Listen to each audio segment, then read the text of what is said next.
Moved to New York, a state she had never lived in. Someone who, in February of 1999 or January, watched her husband being acquitted of impeachment charges, and on that very day, huddled with Harold Ickes, one of the Clintons' top aides, and started talking about her future, which included, amazingly to some people, a United States Senate seat in New York. One other thing, she got two huge breaks. That Rudy Giuliani had to, because of health and personal reasons, not run, and she got a huge break when George Bush became the Republican nominee, taking New York virtually out of the presidential battleground and dumping no Republican help in there.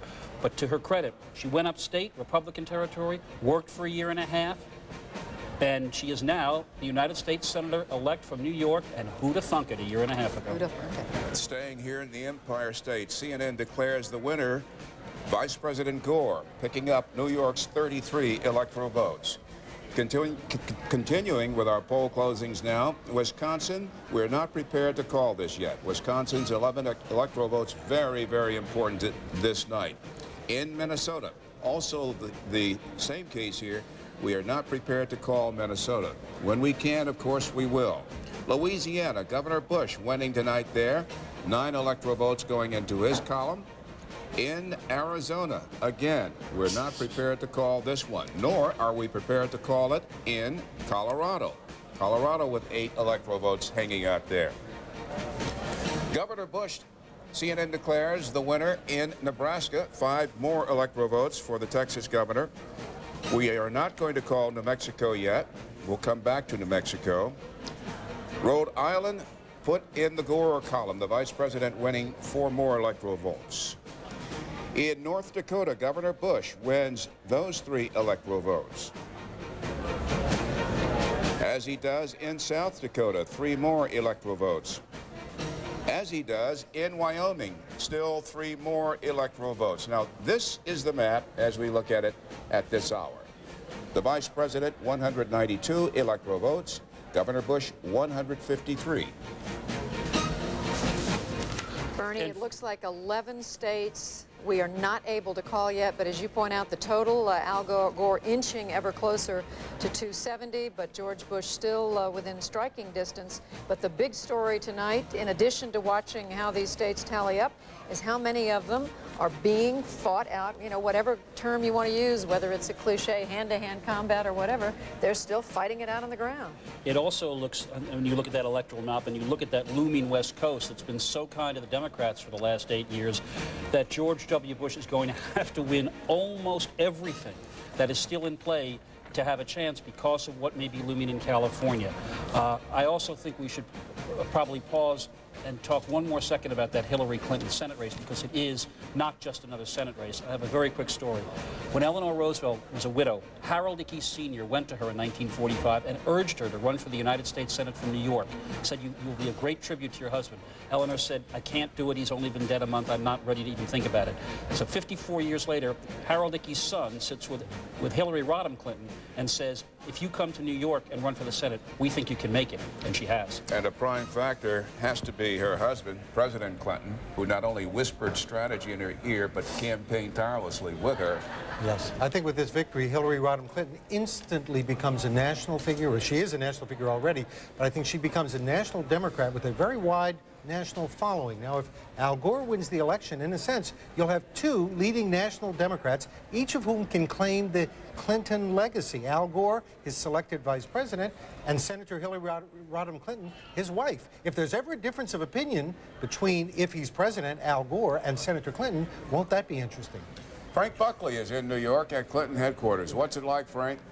Well, the mood jubilant here, the crowd erupting in cheers as the TV reports of Hillary Clinton being declared the winner came out on the big screen TVs, the people here and the audience cheering. And to pick up on a thread that you were just talking about, yes, Mrs. Clinton did embrace the president in campaigning later on in the campaign. Early, she did not campaign with him very much. The thinking was that they wanted her to be able to establish herself as a candidate, and once she was able to do that, and once it was clear that the people of New York knew that she was running on her own, then they felt very comfortable in bringing the president in. The president's popularity never waning here in New York. So they felt that he was a strong card to bring to the table, and he in fact helped in the final days, especially in bringing out the Democratic base here in New York. Deborah Fayrick is over at Rick Lazio's campaign.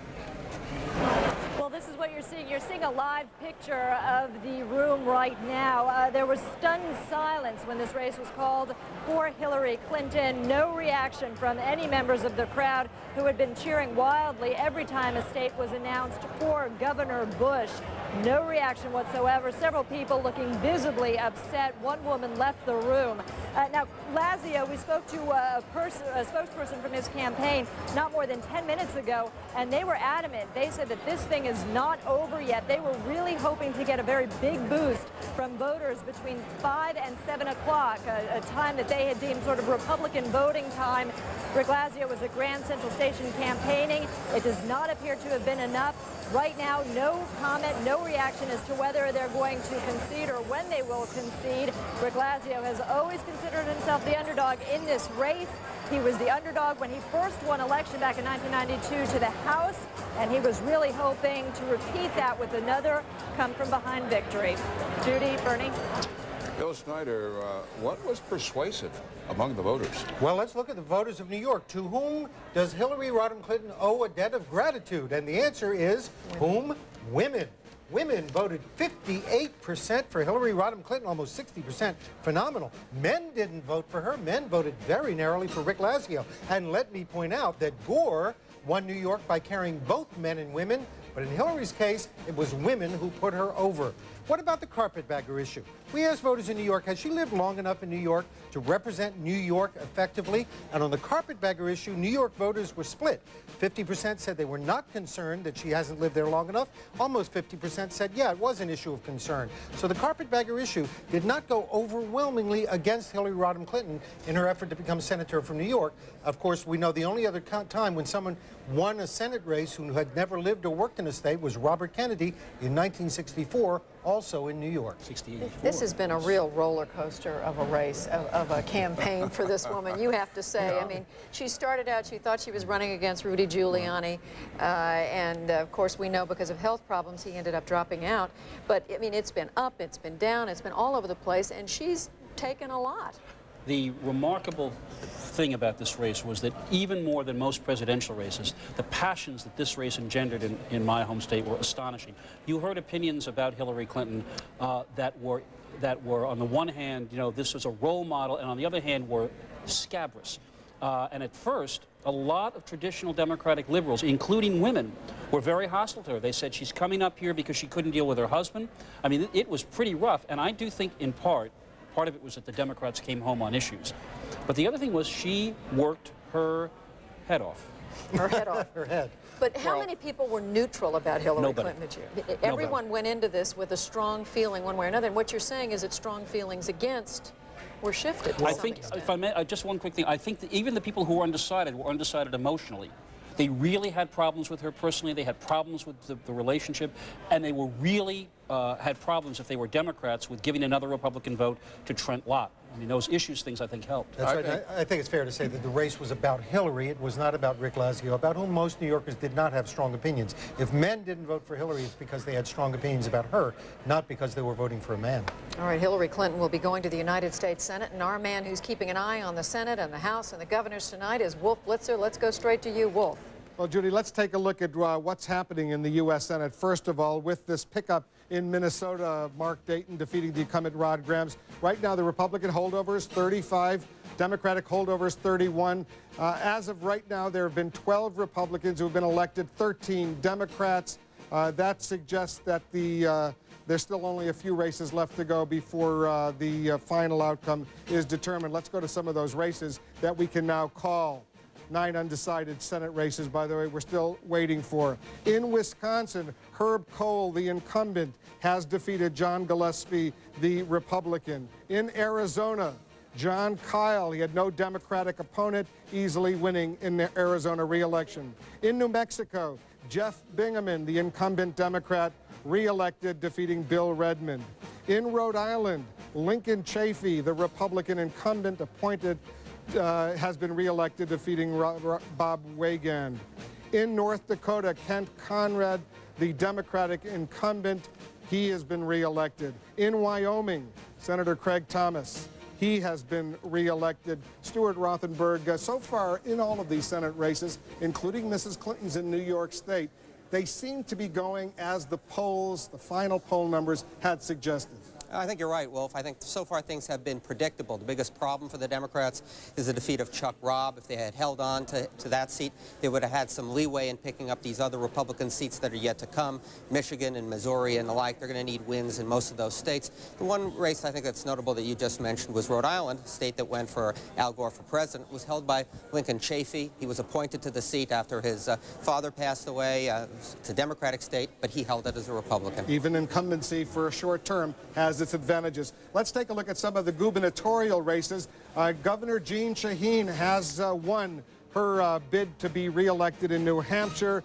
That was too close to call earlier in the evening. And in North Dakota, John Hoeven, the Republican, defeating Heidi Heitkamp. A lot of people had watched that race in North Dakota. You're right. That was regarded as a toss-up. The Republican governor decided not to seek re-election. She has had medical problems. Some question would evoke some sympathy. But Hoeven, the Republican, in a Republican state, eked out a win. Two ballot initiatives also we're now ready to say in Colorado. Both of these statewide ballot initiatives. Colorado passed the gun control initiative that does now require background checks at gun shows. Also, Colorado passed the medical marijuana initiative that allows marijuana to be used for medical purposes in the state of Colorado. Well, Wolf, these ballot measures give the voters a clean shot at issues. Unlike candidate races where there are lots of issues involved and there's personalities as well, these are very focused on issues. And Stuart, we're also monitoring all of the 435 races in the House of Representatives, all up for grabs right now. About 25% of those races have been determined, and what we're seeing is so far no pickups for the Democrats or the Republicans. Wolf, very few House races were in play this year. There haven't been any turnovers yet. It won't take very many to get the Democrats to creep up toward a majority. There is a barn burner going on in Florida's 8th Congressional District in Orlando based, a Republican open seat, where at the moment the Republican Rick Keller has a very narrow 1,000-vote advantage with over 90% of the votes cast. That's the race we're looking at right now. And that's the seat that Bill McCollum gave up. He ran unsuccessfully for the U.S. Senate as a Republican, former House impeachment manager. Stuart Rothenberg, thank you. Back to the National Desk. Okay, thanks very much, Wolf. An observation about Mrs. Clinton's win in New York State. It seems to me she's paraphrasing a famous line from Vice President Gore's convention acceptance speech in Los Angeles. I am my own woman, against the backdrop of her problems with her husband. Well, when you think that it was the day her husband had such huge troubles of his own that she announced that she was striking out on her own, I think that leads you to draw that conclusion. Yeah, a lot of people admired her. Some criticized her, of course, for sticking with her husband and standing by him in all of his ordeal. I think most of the people who voted for her were Clinton supporters, but some might have said, you know, we're going to vote for her as a statement. I've just been told that there's already a Wire story moving, and I'm sorry I can't credit the Wire service, that there's word that Hillary Clinton will likely serve on the Senate Health, Labor, and Education Committee. That's a Senate committee that Senator Edward Kennedy has long been associated with. I think he's the ranking Democrat there. I mean, it's a nice irony. She is her own person now.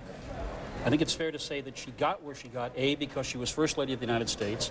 Second, a figure who was often seen in harsh terms, especially after the health care debacle, who was seen as a figure of sympathy because of what her husband put her through. And also succeeded in New York in part because Bill Clinton that is the state where he is probably as popular, and even personally, despite everything, as any state in the country. So it's an interesting transition. She's her own person who got where she is because she was married to her husband and then used that to go beyond that. Fascinating story. Very fascinating. Wherever you're watching the United States, wherever you're watching around the world, don't go away. When we come back, we have much more to report on this election night 2000. Coverage of Election 2000 is brought to you by America's pharmaceutical companies and Ditech.com. For expanded coverage, log on to CNN.com. America's pharmaceutical companies and Ditech.com. Home loan savings direct from the lender.